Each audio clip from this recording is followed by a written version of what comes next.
Di mana pada sesi yang lalu kita dah masuk slot elemen muamalah, ya. Di mana ada 4 elemen terpenting yang akan kita kongsikan. Sebahagian daripadanya ataupun daripada elemen pertama ialah elemen harta, saya telah kongsikan pada sesi yang lalu, merujuk kepada definisi harta sahaja, ya. Di mana harta ni tuan-tuan secara am lah, ya, semua orang mengetahuinya. Apa-apa yang merujuk kepada objek dunia yang kita boleh manfaatkan, of course lah ia mempunyai nilai-nilai tertentu. Sebab itu jika kita lihat definisi para ulama kita, qadiman wa hadisan, baik yang klasik baik yang kontemporer, walaupun mereka mempunyai definisi yang berbeza-beza, kerana ulama ni memang macam tu, especially fuqaha, tuk-tuk fiqh. Kebiasaannya dalam mana-mana bab mereka mempunyai definisi masing-masing. Kemudian daripada definisi ulama yang ramai itu ditarik pula satu definisi untuk diguna pakai dalam mazhab-mazhab tertentu. Ya, kadang-kadang dalam mazhab Syafi'i ada definisi dia, kadang-kadang dalam mazhab Hanafi ada definisi dia, Hambali ada definisi dia, Maliki ada definisi dia, hatta mazhab-mazhab yang lain, Zahiri, ya, Ja'fari, Zaidi, ya. Itu sebagai bersyiah lah, tapi syiah yang masih okey, ya. Baik.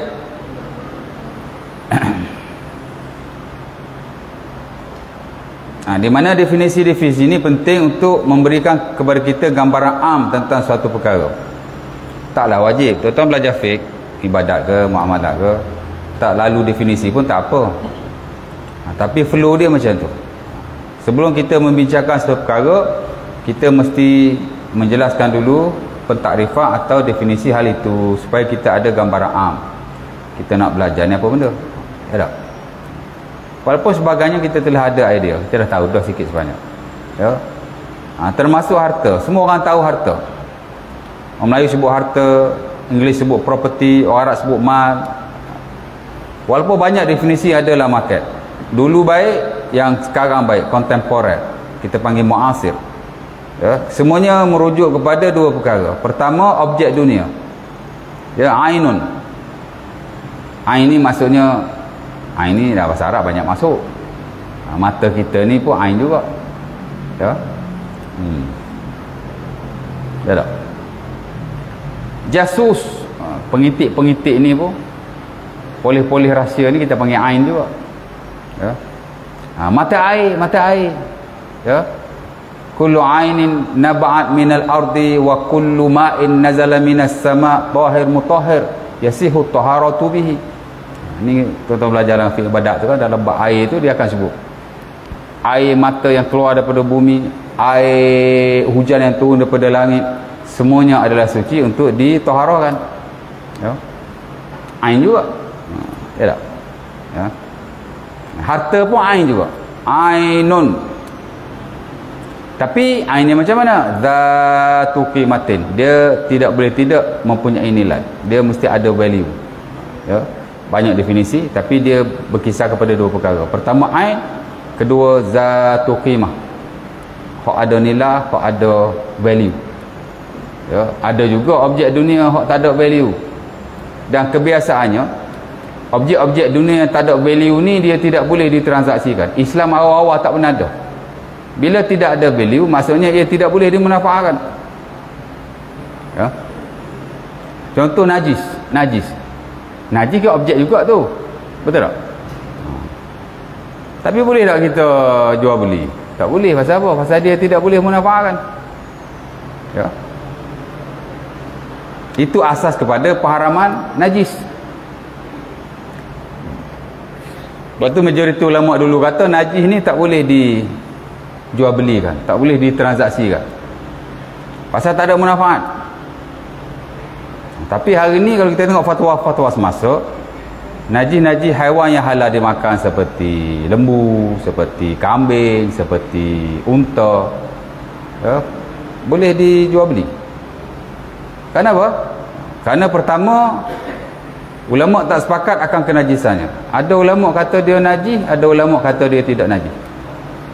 Mazhab Syafi'i kata najis, Hambali kata tak najis. Najis dan kencing haiwan yang halal dimakan, ia tidak najis. Maksudnya kalau kena kat baju, kena kat kain, boleh semayang, sah semayang dalam keadaan begitu, dan tak wajib dibasuh. Mazhab Syafi'i ini dia ketak sikit bab najis-najis ni. Sebab tu Qardawi dalam buku fiqh beliau dia kritiklah mazhab Syafi'i. Katanya al-mazhabus Syafi'i min aksal mazahib fi babit taharat. Mazhab Syafi'i adalah mazhab yang paling keras dalam bab taharat. Dan Qardawi walaupun dia Mesri, dia ulama Mesir, ya, banyak fatwa beliau yang selari dengan mazhab Syafi'i, walaupun dia tak mengakulah aku Syafi'i, tak disyarat. Tapi kita lihatlah fatwa-fatwa beliau, ya, orang Mesir kan. Tapi ada dalam setengah-setengah keadaan dia mengambil pendapat yang lain, ya, dan dia kritik mazhab dia sendiri. Itu biasa tuan-tuan, ya. Mazhab Syafi'i tuan-tuan, apa-apa transaksi muamalat tidak terkecuali jual beli, apa-apa saja mesti lafaz. Bahkan Imam Al-Ghazali rahimahullah dalam Al-Wasit, dia kata an-niyatu, dia kata ar-ridha syai'un khafi fala budda minal lafzi yadullu alaih. Allah Ta'ala suruh redha sebab elemen muamalat. Bila sebut elemen ni dia ada dalam semua muamalat. Empat elemen yang saya bawa ni dalam nota ni, kenapa dia disebut sebagai elemen? Kerana semua muamalat dia ada, terutama rukun lah. Rukun jual beli dia ada, rukun sewa menyewa dia ada, rukun gadai mengadai dia ada, rukun labu melabu dia ada, rukun pinjam meminjam dia ada, rukun hutang butang dia ada belakang. Ya tak? Kadang-kadang rukun jual beli ada 7, rukun sewa menyewa ada 5, rukun gadai mengadai ada 4 je. Mana ada beza-beza juga, tapi hak ni mesti ada punya. Sebab tu disebut sebagai elemen. Dia tidak sunyi daripada semua aktiviti muamalat yang dilakukan oleh Malaysia. Dia mesti ada, macam harta kan. Kalau tak ada harta, mana ada muamalat? Jual beli nak muamalat apa? Sewa menyewa nak sewa apa kalau harta tak ada? Ya. Redha tak terkecuali. Dia adalah elemen muamalat di mana semua aktiviti berkenaan mesti ada redha lah. Ya. Secara logiknya memang begitu.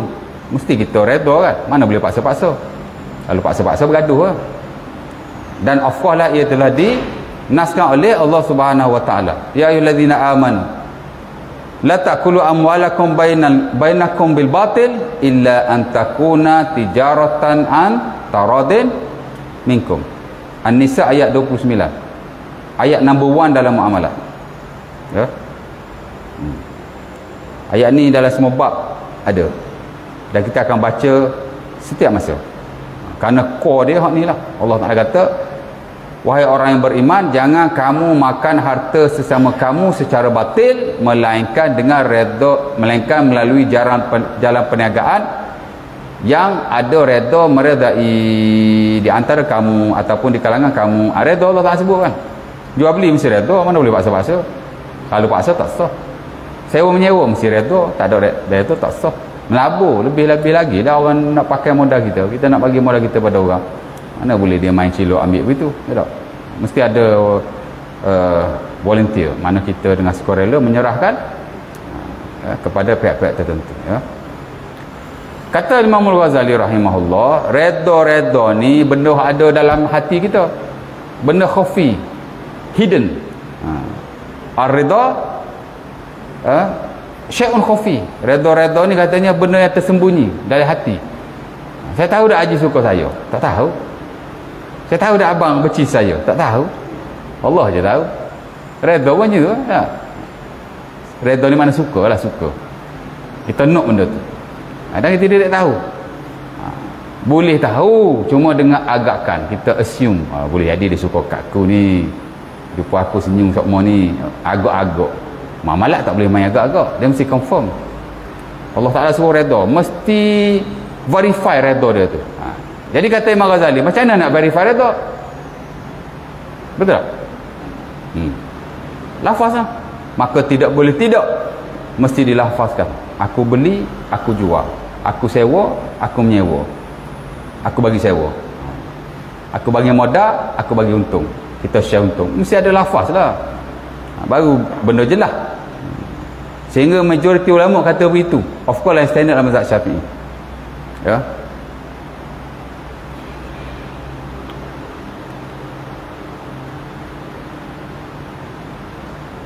Baru-baru ni ada seorang ikhwan, ada seorang ustaz lah, dia ganti saja, dia ganti kan.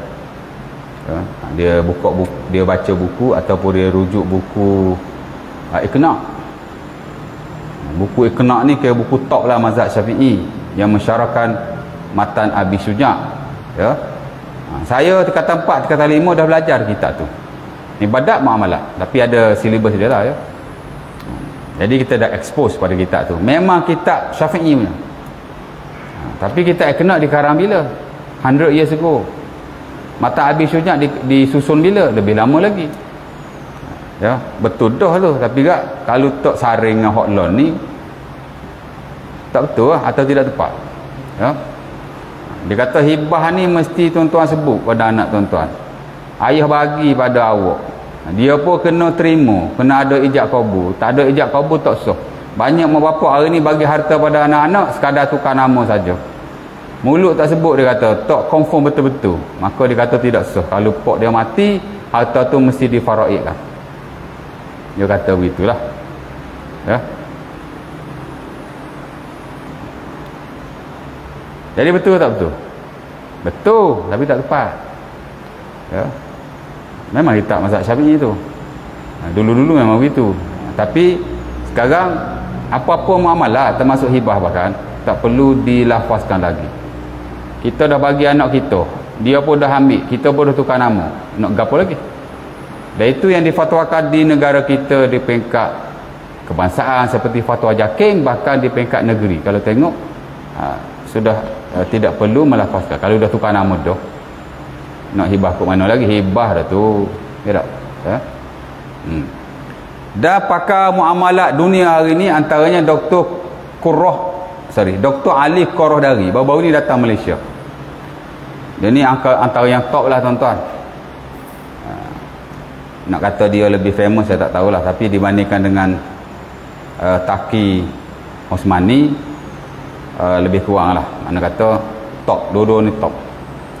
Dia kalau bercakap soal muamalat, kalau dia memberi perspektif yang baik dalam satu-satu isu, of course lah kalau melibatkan produk-produk tertentu, produk tu jadi naik harga, produk tu jadi famous, diguna pakai di pasaran. Tapi kalau dia kritik ya, jatuh harga. Betapa besar pengaruh beberapa tokoh ni, macam Taqi Osmani, Qurrah Ali Qurrah Dari pun kira hebat jugalah kan. Nah, saya personally memang membaca buku-buku mereka.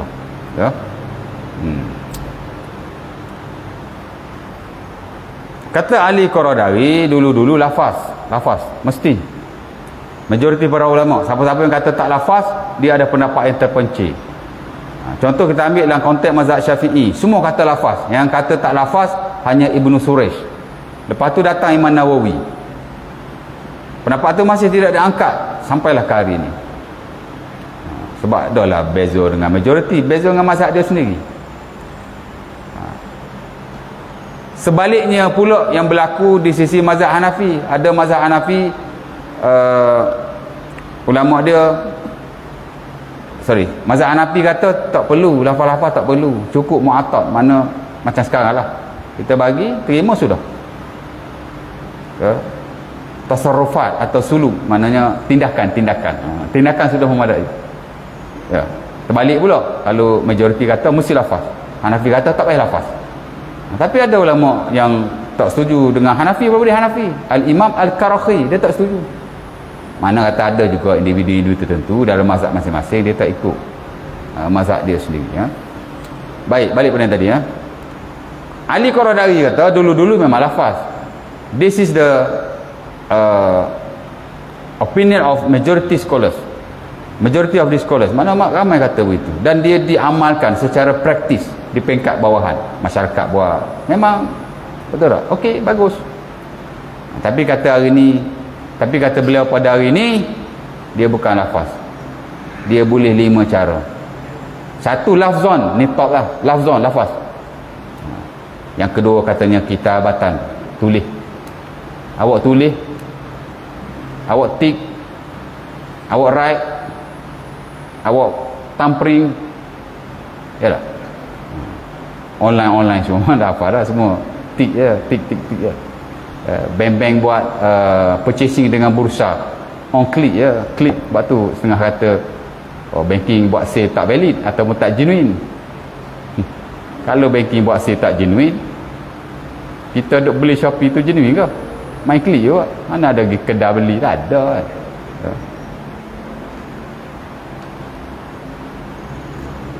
Yang kedua katanya kitabatan, apa-apa yang kita tulis, kita tik, apa-apa lah yang kita guna tangan kita lah ya.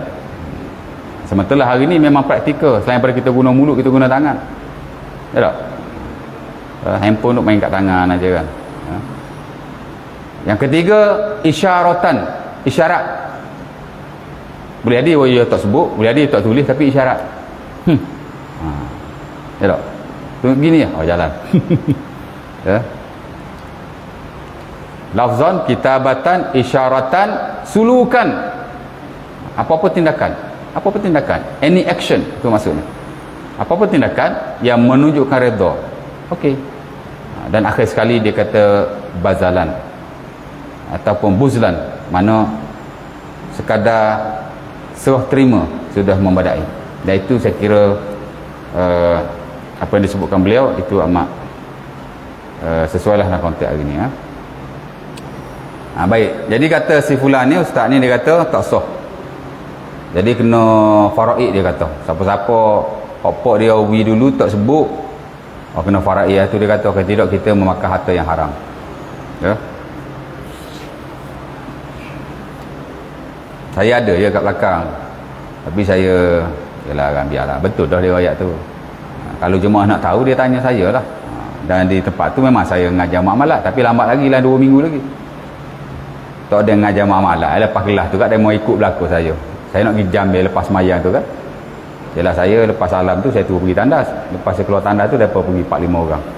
Oh, macam mana ni ustaz? Saya kata betul, tapi tak tepat ya. Kita bagi, dia pun dah terima, dia dah guna dah harta tu. Of course lah kalau kita telah tukar nama, itu hibah, applicable for nowadays, boleh pakai ya, insya-Allah tak berdosa. Pasal dah fatwa kan, tak payah nak faraid lah ya. Baik,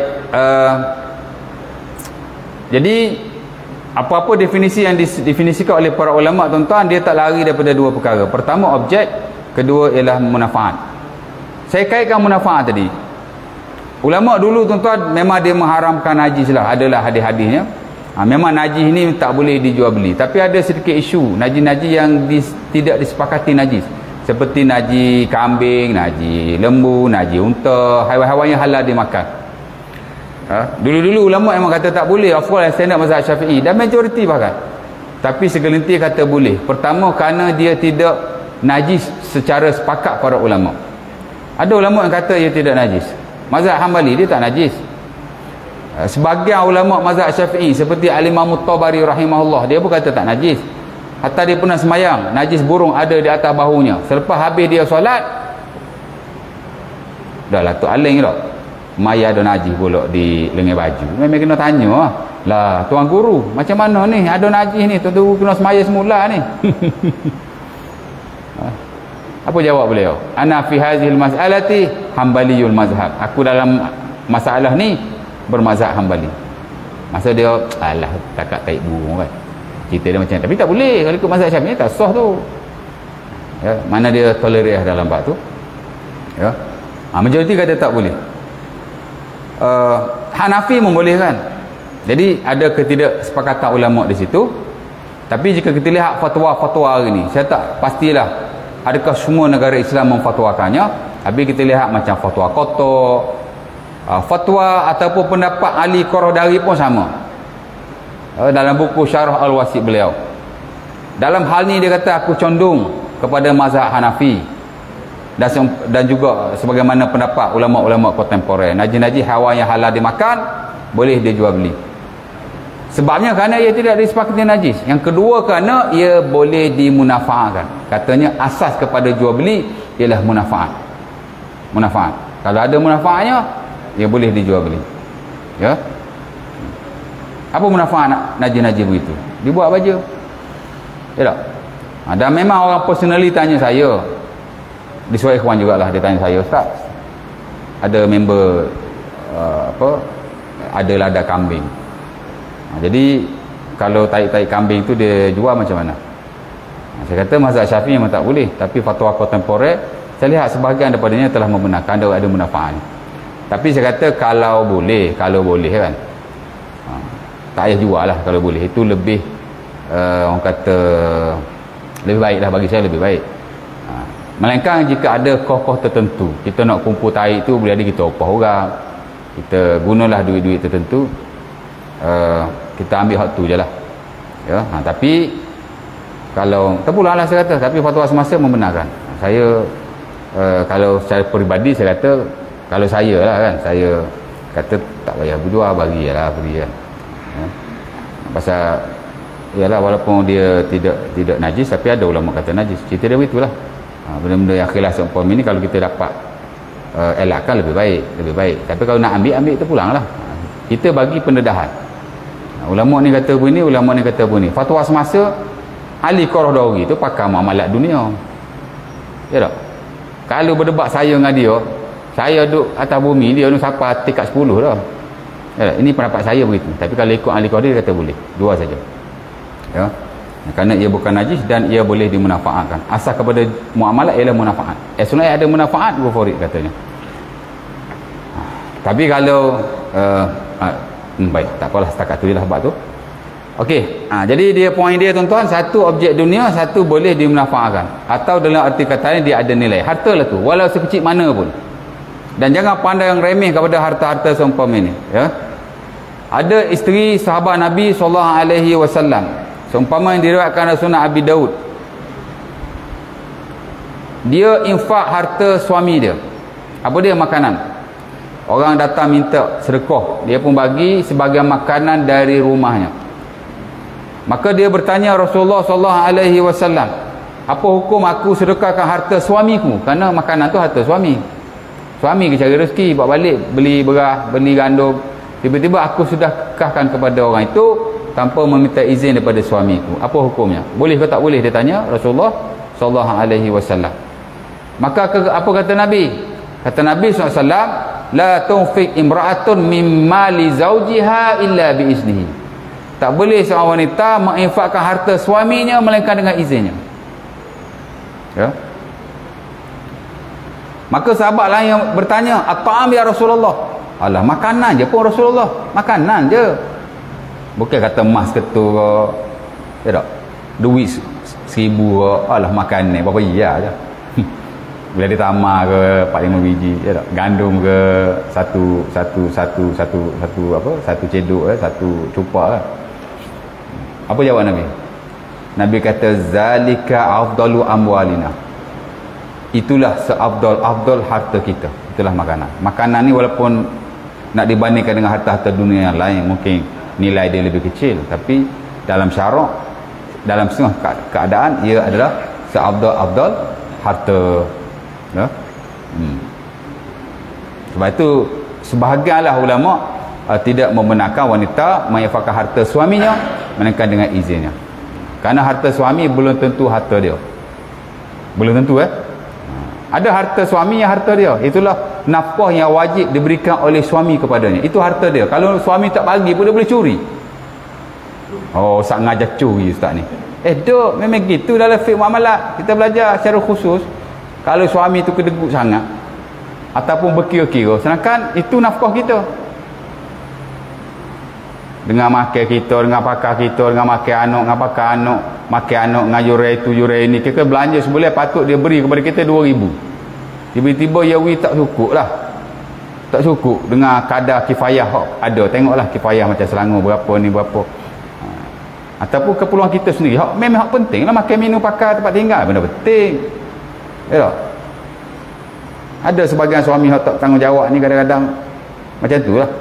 Isteri pula nak cukup tanggungan suami, kena buat kerja lain. Kalau suami tu betul-betul tak cukup, tak apalah kan. Kadang-kadang suami dah mentang-mentang isteri kerja, dia tak beri nafkah. Sungguh tak boleh gitu. Siapa ajar dia mau gitu. Memberi nafkah pada isteri wajib, kalau isteri bekerja.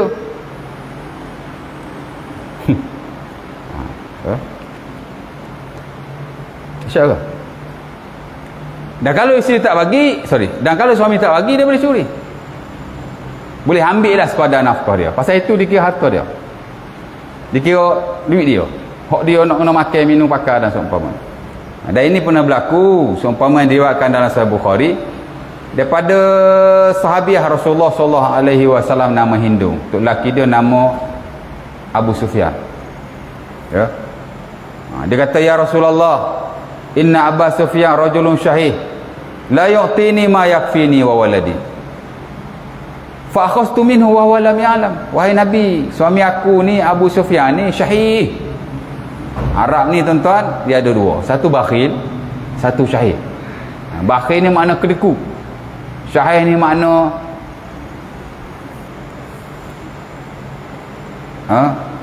lebih kedeku. Kedeku sungguh. Bukan sikit-sikit dok. Kira sungguh lah kita kata. Maka aku ambil daripada hartanya dan kadang dia tidak tahu. Apa jawab Nabi? Nabi kata, khuzi ma yakfiki wa waladiki bil ma'ruf. Kamu boleh ambil daripada hartanya untuk dirimu dan anakmu dengan baik. Maksud boleh ya? Ya. Sebab itu dia punya. Tapi selain daripada itu tak boleh. Ada orang tuan-tuan, suami dia baru pencen, diserahkan duit itu kepadanya. Yalah, siapa lagi nak jaga harta kita kalau bukan bini kita? Tapi nak tengok juga. Ya tak? Dia boleh duit suami dia, dia beli tu, dia beli ni, dia enjoy sana, enjoy sini, beli tu, beli ni, macam-macam dia buat kan. Repair sana, repair sini. Lah tu lagi tengok lah akaun. Bila minta, mana duit saya beri kawak, mai tengok boleh tinggal berapa, tengok baki separuh. Oh, neng untuk lelaki dia. Nak marah ke tu bini aku, ke marah bini, marah aku balik, nanya aku. Simpel hati ya. Jadi orang tanya kita, boleh tak Ustaz? Saya kata tidak boleh sama sekali. Kerana harta suami, harta suami. Begitu juga harta isteri, harta isteri. Melainkan dalam konteks-konteks tertentu mungkin ada pensyarikatan ataupun perkongsian antara mereka. Adalah, mungkin lah, saya tak tahulah kan. Bahkan di negara kita memang ada, dia panggil harta sepencarian ya. Dalam fiqh tak ada harta sepencarian. Tapi di Malaysia ada. Adalah kaedah-kaedah dia dan telah dienamelkan. Itu asalnya daripada adab pepatih. Tuan-tuan carilah buku fiqh, harta sepencarian. Sampai sudah tak ada. Dan itu kita belajar bab khos dalam muamalat. Ya. Mungkin ada yang menerima konsep itu, mungkin ada yang tidak menerimanya, tapi dia telah dienamelkan. Dan benda ni berjalan di peringkat kehakiman. Kalau isteri, suami dia meninggal, dia nak tuntut harta sepencarian, ada slot untuk mereka. Jadi patut-patut harta faraid dia dapat sekian-sekian, dengan sebab slot harta sepencarian mengikut peruntukan-peruntukan tertentu lah di negara kita, maka dia berhak dapat lebih lah berbanding faraid yang perlu dia dapat. Walaupun dalam konteks muamalat benda ni ada isu, tapi tak apalah kan, hukmul hakim yarfa'ul khilaf. Apa-apa pun dia kembali kepada pihak otoriti dan ulil amri. Dia jadikan benda ni sebagai satu slot dalam muamalat, harta orang yang mati dan seumpamanya, maka kita menerima ya. Baik. Jadi boleh lah tuan-tuan ambil kan. Tapi lebih tu tuan-tuan tak boleh pandai-pandai termasuk nak infak ya. Menurut sebahagian para ulama, walaupun sebahagian yang lain kata boleh kita infak harta suami kita, tapi infak lah ya, ni bukan joli ya, bukan enjoy ikut dan ya. Ni infak. Dia kata boleh menginfakkan harta suami walaupun dia tidak tahu ya, jika diketahui suami itu redha. Mana kalau kita sedekah, kita tahu suami kita tak marah. Allah, duit suami hak week kita 20,000, tak okay, sedekah 100 dia nak marah. Tapi kalau kita sedekah sampai separuh, dia bagi kita 20,000, kita sedekah sampai 10,000, mungkin sebab dia marah. Itu tak boleh lah. Tengoklah keadaannya macam mana. Ala kuliah dalam bab ni ada khilaf sikit ya. Baik. Jadi mesti ada nilai ya. Itulah definisi ulama, dan saya dah tulis di situ, harta ditakrifkan sebagai suatu zat yang dimiliki oleh seseorang atau satu pihak. Harta ni boleh saja seorang-seorang, boleh saja kongsi-kongsi ya. Nanti ada bab yang lain dalam akad di belakang tu ada usaha sama atau pensyarikatan ya. Yalah, kadang-kadang kita beli sendiri, kadang-kadang kita beli kongsi. Ya. Kongsian ni harus dalam syarak. Itu secara bahasa. Objek dunia, secara istilah harta ditarifkan sebagai sesuatu yang bernilai di sisi syarak, yang dimiliki dan disimpan untuk satu pihak dan boleh digunakan hingga pada waktu yang dihajatkan. Okey, secara dasarnya ada dua jenis harta. Sebenarnya harta ni ada banyak jenis ataupun kategori yang dikategorikan oleh para ulama. Dia ada banyak klasifikasi. Yang saya lihat dalam buku-buku fiqh secara keseluruhan ada 4 sekurang-kurangnya. Ya, nombor 1 hak ni lah. Di mana harta terbahagi kepada 2, harta mutakawim dan harta tidak mutakawim.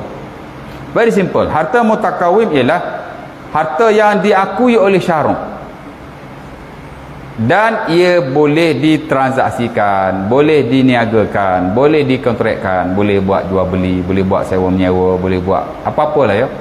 Hak ni dipanggil harta mutakawim. Ya. Ataupun setengah ilmuan juga memanggil sebagai harta mutakawam, boleh saja. Satu lagi dia panggil harta yang tidak mutakawim. Kalau harta mutakawim tadi sebahagian besar daripada harta-harta dunia. Harta tidak mutakawim ialah harta yang tidak boleh diurus niagakan. Kita tak boleh jual, kita tak boleh beli. Kita tak boleh sewa, kita tak boleh buat sewa. Tak boleh berlaku. Ya? Dan dia tidak banyak.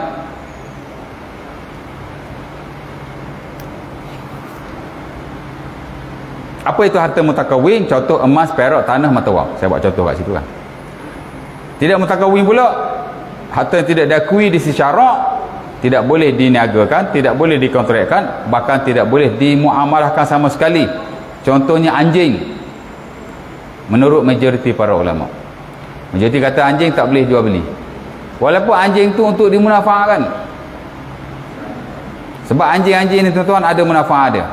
Orang dulu buat jaga kebun, buat jaga ladang, buat berburu dan buat keselamatan semasa pemusafiran. Jadi kalau kita beli untuk tujuan-tujuan itu, maka hukumnya harus. Seumpama yang distandardkan dalam mazhab Maliki, dia kata anjing boleh jual beli kalau ada tujuan yang dibenarkan syarak. Tapi kalau beli saja-saja selain daripada reason yang saya sebut tadi, nak buat pek ke, ya tak? Saja-saja tak boleh, haram lah. Itu pendapat Maliki lah, yang hari ni banyak diguna pakai.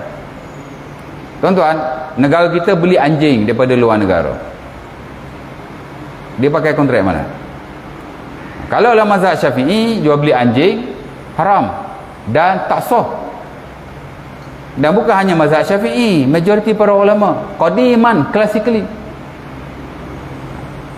Jadi kalau kita guna pakai kontrak yang ada dalam mazhab Syafi'i untuk kita beli anjing daripada negara luar untuk kegunaan tertentu, macam mana kita nak guna pakai? Betul tak? Mestilah kita beli, takkan nak minta, takkan nak curi beli ya. Jadi kita pun dah pakai ya. Dalam bab ni jual beli anjing daripada pihak-pihak lain lah ya. Tapi majoriti melarang kerana anjing termasuk dalam harta yang tidak mutakawim. Walaupun anjing tuan-tuan kita dilarang untuk membunuhnya sewenang-wenangnya.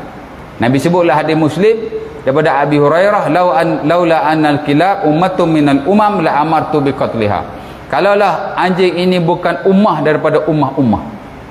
Sebab ummah-ummah ni dia banyak tuan-tuan konsepnya. Kita dia ingat umat Islam, sebenarnya umat ni banyak. Ya, saya baru di surau di Paijarah, saya hurai tentang ummah. Kerana bila saya tafsir surah Al-Baqarah tu, pertama kali jumpa perkataan tu. Jadi saya sebut umat-umat ni ada banyak. Pertama ummatul khalqi, seluruh makhluk adalah ummah. Ni Nabi sebut anjing umat sebab dia makhluk umat. Yang kedua ummatun nas, manusia adalah umat. Yang ketiga ummatud dakwah, kecil lagi. Yahudi Nasara itu ummatud dakwah, umat dakwah. Kemudian ummatul Islam, umat Islam ya. Lepas tu ummah jama'atun makhsusatun minan nas, umat dimasukkan juga ialah satu kelompok daripada manusia. Tak? Ya. Kuntum khairu ummatin ukhrijat linnas ta'muruna bil ma'ruf wa tanhauna 'anil munkar wa tu'minuna billah. Mesti ada satu ummah, yakni satu grup yang buat kerja amal ma'ruf nahi munkar. Mana satu grup? Tadi keseluruhan makhluk, kecil sikit manusia, kecil sikit Yahudi Nasara orang Islam, kecil sikit orang Islam, kecil lagi a group of people, ada kecil lagi seorang pun umat juga. Macam tu dalam Quran Allah Ta'ala memanggil Nabi Ibrahim sebagai umat. Inna Ibrahima kana ummatan, macam ayat tu lupa. Allah Ta'ala kata Ibrahim adalah seorang umat yang taat pada Allah, walam yakum minal musyrikin, dan dia bukanlah di kalangan orang musyrik. Umat ni banyak tuan ya. Anjing kita tak boleh bunuh sebenarnya kerana dia umat. Nabi kata kalaulah anjing ni bukan umat daripada umat-umat, nescaya aku menyuruh mereka membunuhnya, ataupun nescaya aku suruh kamu membunuhnya. Pasal anjing ni dia haiwan najis. Tapi kita tak boleh bunuh pasal Nabi larang. Dia pun makhluk. Ya. Bunuh memang tak boleh. Ya tak? Kerana dia adalah umat. Tapi untuk kegunaan-kegunaan tertentu boleh.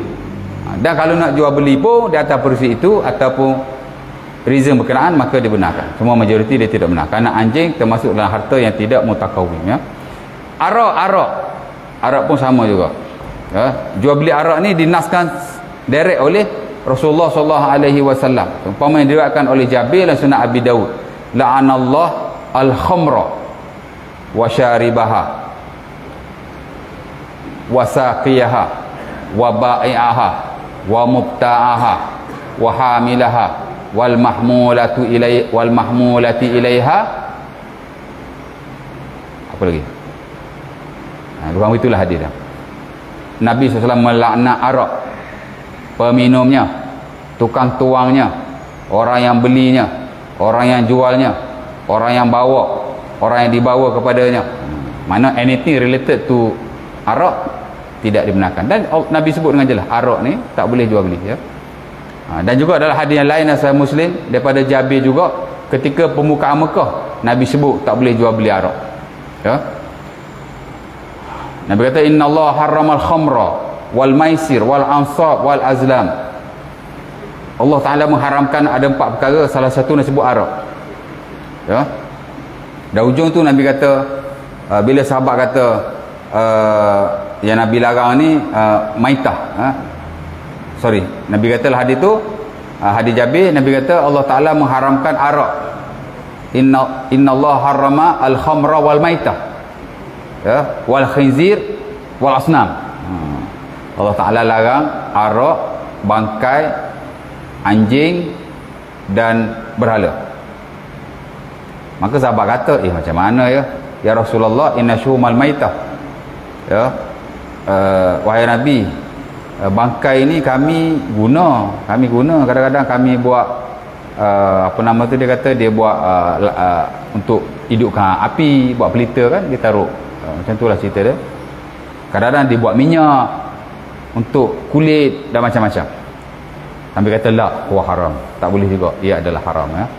Jadi jelas di situ Nabi sebut arak tak boleh lah ya. Ada khilaf lah sikit sebanyak, tapi majoriti kata tidak boleh ya. Beli arak tapi untuk buat cuka, boleh ke tak boleh? Ada ulama kata boleh, tapi majoriti mengharamkan ya. Baik, najis sama juga, dia adalah harta yang tidak mutakawim, tidak diakui oleh syarak, tak boleh dijual beli, melainkan najis haiwan yang halal dimakan untuk tujuan baja ataupun lain-lain manfaat yang sesuai lah. Saya kira walaupun dulu dia minoriti, hanya Abu Hanifah atau mazhab beliau saja yang membenarkan, tapi konteks hari ni saya lihat banyak fatwa yang membenarkan tapi sebaik-baiknya kita elakkanlah, sebaik-baiknya ya. Kalau kita nego kambing, kita jual lah kambing tu, najis dia tak payahlah jual, insyaAllah berpahala ada benda kita nak jaga juga ya. Tapi kita pulang lah ya. Dan akhir sekali bangkai pun sama, tak boleh jual beli sama sekali. Ada member kita tuan-tuan, dia langgar boom kambing, mati kambing tu, dia pun alamak, kereta aku ni dah rosak depan, kambing tak tahu siapa punya, anak lembu kau tengah jalan duk lelak boom langgar. Tu dia tak mari pakai sudah dah, tak usah tunggu lah, cari tu tak ngaku. Betul tak? Siapa nak ngaku? Kalau ngaku nak bayar kereta tu. Oh, Nayu dia kata ni, siapa nak ganti ni? Ya tak? Insurans tak pati pula tu.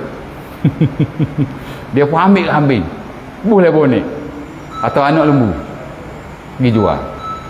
Nak jual siapa ustaz, orang Islam tak beli, jual kau orang bukan Islam lah, dia pun market. Boleh tak? ya, tak boleh.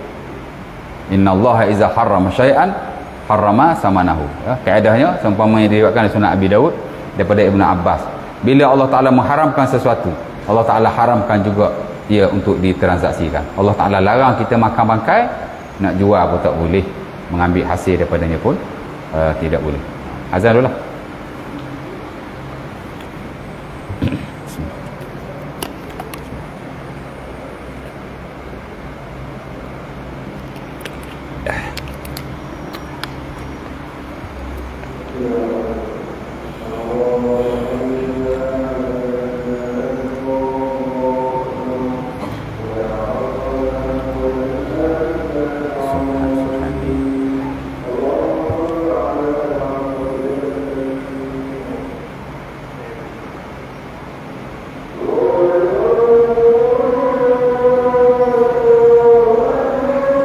Allahu Akbar, Allahu Akbar.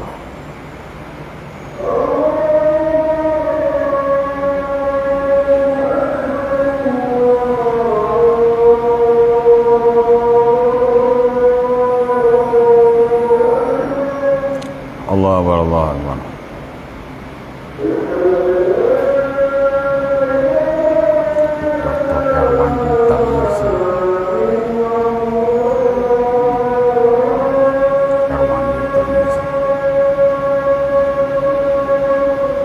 La ilaha illallah.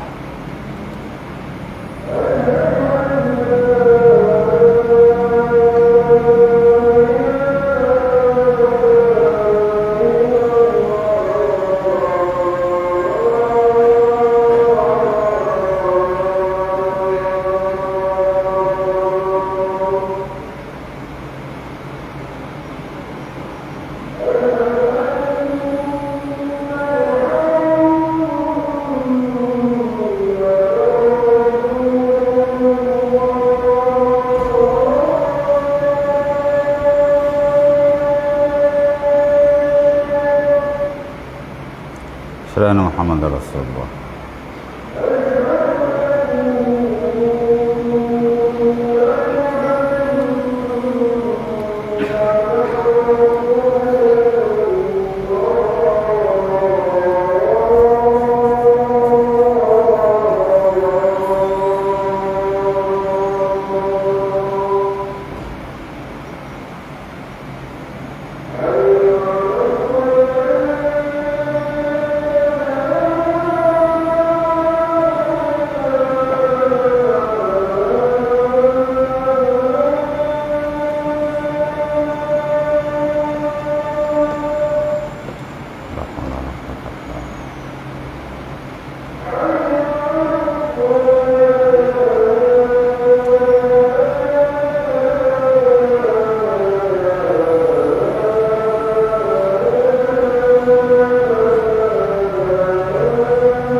La hawla wa la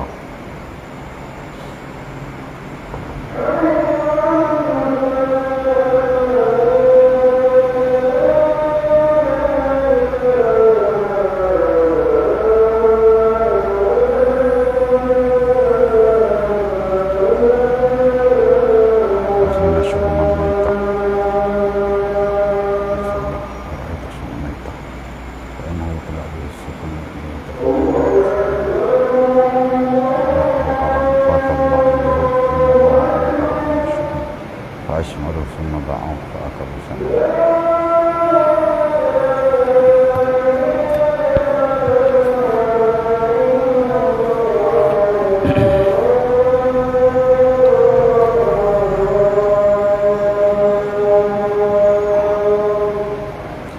لا إله إلا الله اللهم رب هذه الصلاة القائمة محمد وسيلة الفضيلة بعث تحظى من نسبة العافية في الدنيا والآخرة.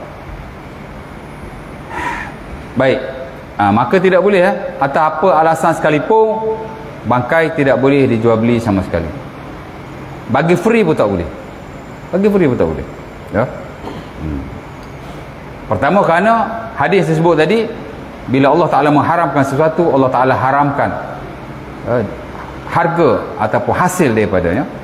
Di samping hadis Jabir yang saya telah baca tadi lah, ya, Allah Ta'ala mengharamkan, Inna Allah haramal khamra wal maitah wal khinzir wal asnam.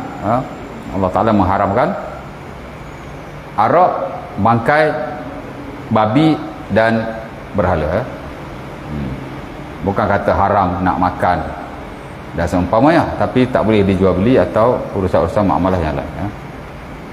Jadi itu kategori harta yang paling penting sekali. Mutakawim, tidak mutakawim. Di samping ada lagi kategori-kategori yang lain.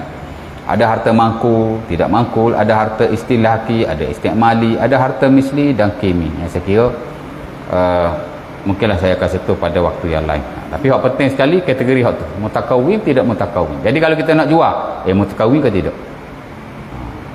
Sah ke tak harta ni di sisi syarak? Kalau bangkai tak sah, arak tak sah, anjing tak sah. Manakala kalau ada keperluan-keperluan tertentu lah, kita memang tak beli anjing kan. Tapi mana tahu orang duit banyak, tak? Hire orang jaga rumah dia, kadang-kadang tak datang kerja lah, demam lah, sakit lah, itulah inilah, ya tak? Bayar mahal. Dia kata baik aku beli anjing sekali beli je, lepas tu beli bagi makan lah, ya? Mana tahu kan.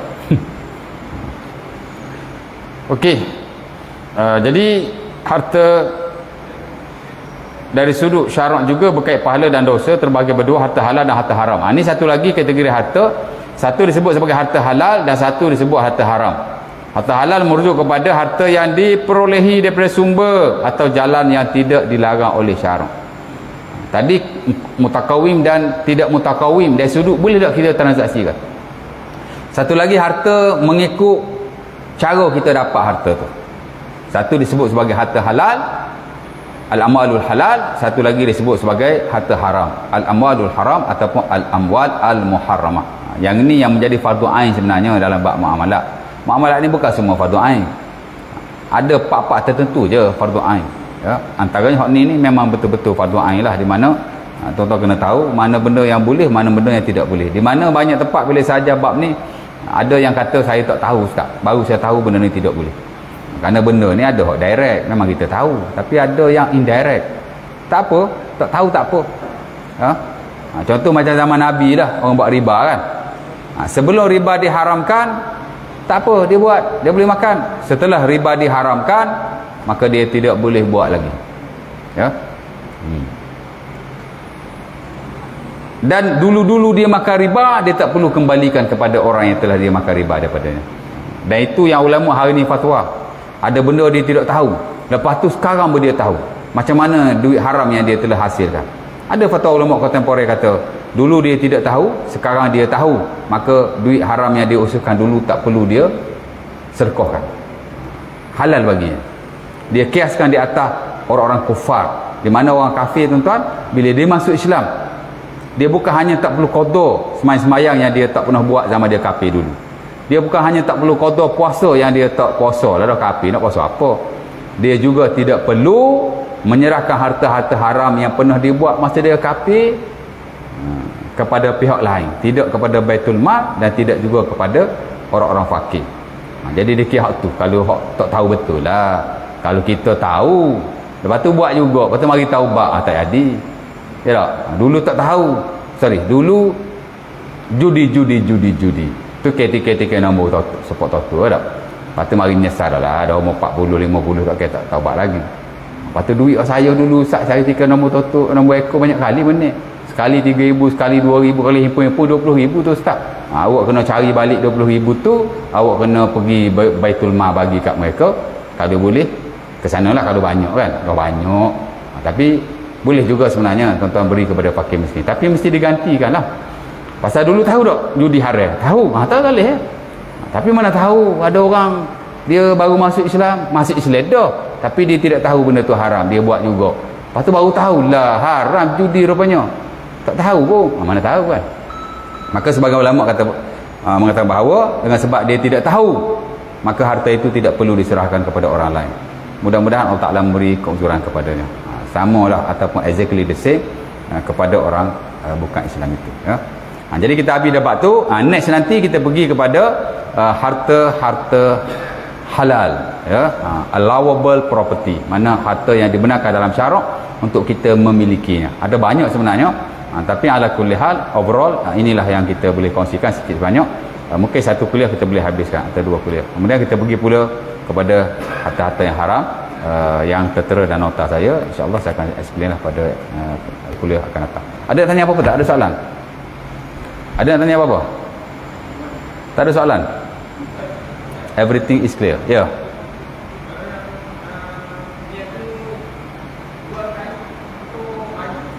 Jual tahi untuk baju, baja. Tadi dah sebut tadi.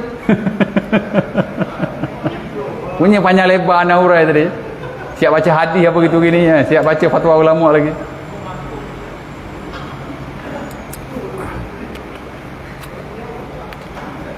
Fatwa semasa banyak membenarkan.